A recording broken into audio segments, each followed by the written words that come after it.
When your work expects you to get the job done, but doesn't give you any of the tools to do said work, maybe it's time to use some malicious compliance. We'll get to that in a bit, but first, not bringing ear protection to shoot guns? Very well. I'm a bit of a gun nut, so naturally I visit the range often. I took a trip with a friend to an outdoor range, and after a while of shooting, this other group shows up. I was coming back from setting up more targets when I notice a kid with them who's not wearing ear protection. One of the adults with him notices my concern and attempts to reassure me, saying that he won't be shooting today. I ask if they have hearing protection and he says, "We'll be fine, keep shooting." I then empty our 20-round magazine of 7.62 by 51. I look over after a couple of shots and notice they're all covering their ears with their hands. Depending on the rifle, 7.62 by 51 can generate around 150 decibels. Permanent ear damage can occur at 120 decibels for any length of time. They left as soon as my magazine was empty. At the end of the day, it's their fault, but I'd have a serious moral dilemma about shooting regardless, knowing that they're not taking their safety seriously. Whether or not it's specifically their fault, you don't really want to damage their hearing. Also, hi, I'm Steven, and if you enjoy awesome stories of malicious compliance, why not hit that subscribe button down below? That said, our next story is counting chips at a casino. Several years ago, I worked in the cage, the place where you cash out, in a casino. During my time there, I was a cashier and a manager. We had people trying to get things over on us all the time, from invalid coupons, comps, fake chips, chips from other casinos, short change artists, and others. The folks I always enjoyed dealing with were the ones who would bring a large amount of lower denomination chips. Usually the total would be around $150 to $300 US. Now, as a cashier, these people never fazed me, and they didn't get anything over on me. As a manager, I would back up my people. The short change chip con works like this. The customer puts down a handful or two of chips and starts immediately complaining about how long it's taking. They'll interrupt the cashier constantly, telling them how much is there and demanding their money. Also, people with fake chips use the same tactic. If the cashier gets rattled, they'll miscount and pay out wrong. So here's where the malicious compliance comes. Since the customer's complaining that it's taking too long and the cashier's counting wrong, I would go over and help. I would instruct the cashier to make sure they counted correctly by verifying every chip. That is, asking for someone to come over and check it. I would also tell my cashier that anytime the customer interrupted, to stop, mix the chips up, and start recounting and tell the customer they need to start over for accuracy. Basically doing the exact thing to them, except the speed. Well, this resulted in the payout being super correct, taking a long time, and the customer basically having to keep quiet. Also, it gave me plenty of time to get a picture of the person sent to every cage, so they would be aware that we had a chip shorter on board. I also got to recognize a few of these folks and would greet them as they came up to the window, which they usually responded with just being quiet. I kept several of my cashiers from losing their jobs due to their drawers being off. In a nutshell, customers try to con cashiers by distracting them, but preventing the bad payout by overcomplicating the payout. Our next story is, I will take care of myself. I worked at this custom fabrication shop for a few years. It was a fun place to work, lots of different projects. I did the engineering and drafting. Shortly after I started, one of the guys I worked with got promoted to be my boss. He was great to work with and for. Upper management had no idea how long things took, and he kept them in check when they tried to overpromise on what we could do. Well, COVID hit, and they let go of all the middle management, so my boss went bye-bye, as did most of my department team. Then, they promoted the worst possible person to be the manager of my department. He worked in a lot of different departments and felt he was always right. To keep the doors open, upper management said yes to pretty much every job they could. It got to the point where the shop was working 10 to 12-hour days, 6 or 7 days a week, and my department was doing 10 to 12-hour days, 5 days a week. They kept asking me to work Saturdays, but I have my kids, so I kept telling them I couldn't. Now for the malicious compliance. One day in a one-on-one meeting, I was telling my boss how the overtime is burning me out. It's almost an hour drive for me to the office. So if I'm working a 10-hour day and I take a half-hour lunch, that's 12 and a half hours away from home. His response was, I didn't tell you where to live. It's my job to manage the workload. It's your job to manage your personal life. So, cue malicious compliance. I stopped giving a crap about what was coming in and only worked on the things he told me to. I didn't take any extra initiative and managed my personal life right into a new job. Shortly after, the other experienced people in the department also handed in their 2 weeks. Last I heard, they lost some big contracts because they couldn't keep up with the workload. 100% these are the type of companies that, after going under, blame the workers for the sole reason it all went to crap. This next story is, well, you asked me to iron it. It was my elder brother's engagement day. It was a big event with many guests. It's a big function from where I'm from. All of my close family members had bought good, expensive clothes to wear for the function. My dad had a silk shirt, which was the most expensive of all. So, on the morning of the engagement day, as we were all busy to get stuff done, he asks me to iron his new shirt. He had bought the shirt 2 weeks prior, and he'd asked me to do it on the function day that too, right before we were about to leave. Usually I do iron his shirts most of the time, but it was just so busy and chaotic that day. And not to mention the iron we had was faulty. I told him I don't have the time and the iron is faulty. He was pissed and started raising his voice. Everyone heard what was going on, so I was like, okay, whatever. Got his shirt, and as I was walking towards the ironing table, he yells, "It's silk, make sure you put it on low heat." So I plugged the iron in, put the heat on low, gave it a few minutes to heat up, and picked it up. And right when I placed it on the front of his shirt, it burned, creating a hole almost as big as the iron box. I, annoyed, picked up the shirt and held it to his face. He was so furious and started shouting and screaming at me, but thankfully, everyone had heard me telling him the iron was faulty, so everyone sided with me. He had to wear an old shirt till we got to the place. Since it was still morning, most of the shops were closed, but my brother's friends went out of their way to get him a new shirt, 1/4 the price of the original, for the function. He was furious for days. Note, the fault with the iron was a manufacturing defect. The minimum heat and the max heat were swapped. We never noticed it because we usually put the heat right in the middle, but I was scared to use it as I'd previously burned 2 of my uniforms. He brought this onto himself since he specifically asked me to put it on low heat. The faulty machine read it as high heat.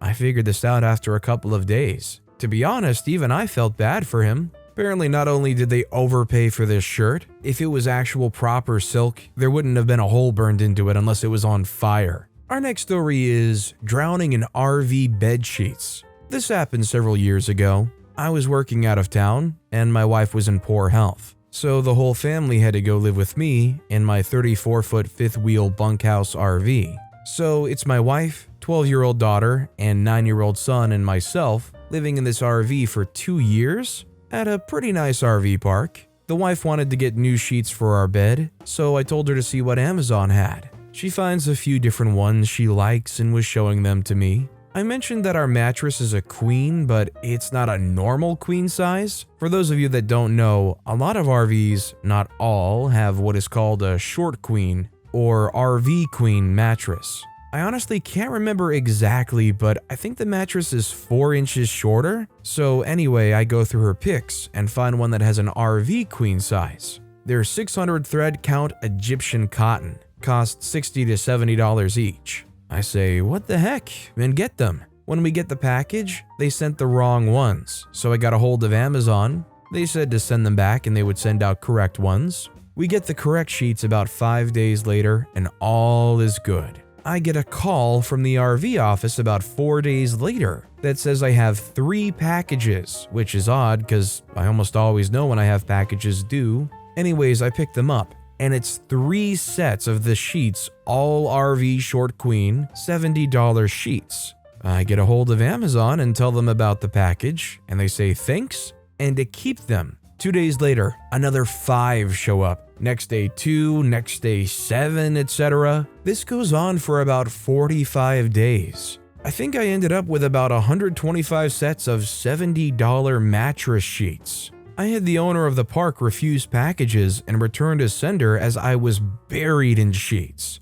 I got a hold of a large RV outfit and made a deal for 100 of the sheet sets, made $3,000 on the sheets and still had 10 to 15 sets after I gave almost everyone in the RV park a set. I had tried several times to get them to stop mailing them to me. What we think happened is that someone put our address as the return address for the short RV sheets, since that's the only ones we ever got and they had all sizes in the ad. The malicious compliance would be that I'd tried to return the sheets after I got the first couple of deliveries and they said to keep them. The malicious compliance part would be that they had no idea they were going to have me keep thousands of dollars worth of sheets. I kinda wish I would have let them keep sending them to me. We moved out of the park in western Kansas about a year and a half later. Wonder how long they would have continued to send them. Honestly, if Amazon is not reaching out and not helping you, that's pretty savvy to go and flip them to an RV place for a low discounted price. For a minute there, it basically turned into a side hustle. Our next story is, just use what you have. Never thought I'd have another story to post on here, but c'est la vie. Back when I graduated college, there were very few jobs available in my field, so I applied for and landed a contractual job with the state government. It was mostly a clerical position with lots of typing involved, at the end of which I knew Microsoft Word and Excel well enough to call them family. The pay was good enough considering the work and the fact that I was posted in my own city, so there was no need for me to move anywhere. Besides, the contract renewed every year with a raise in salary. The computers we were assigned for the job were surprisingly good, but anything will break down when used too often. I should probably mention that I graduated with a degree in engineering and have been into computers since I was 11. So for the most part, I could fix any software, and even some hardware issues that hindered my work. The resident IT god, self-proclaimed, Bhaskar, hated me for that. Was it because I wasn't as dependent on him as the others in the office, and he had an inferiority complex? Or maybe because he just didn't like the look of my face? I'll never know. But I was always met with a, "Why don't you fix it yourself?" whenever I approached him with a difficult issue. So mostly I did.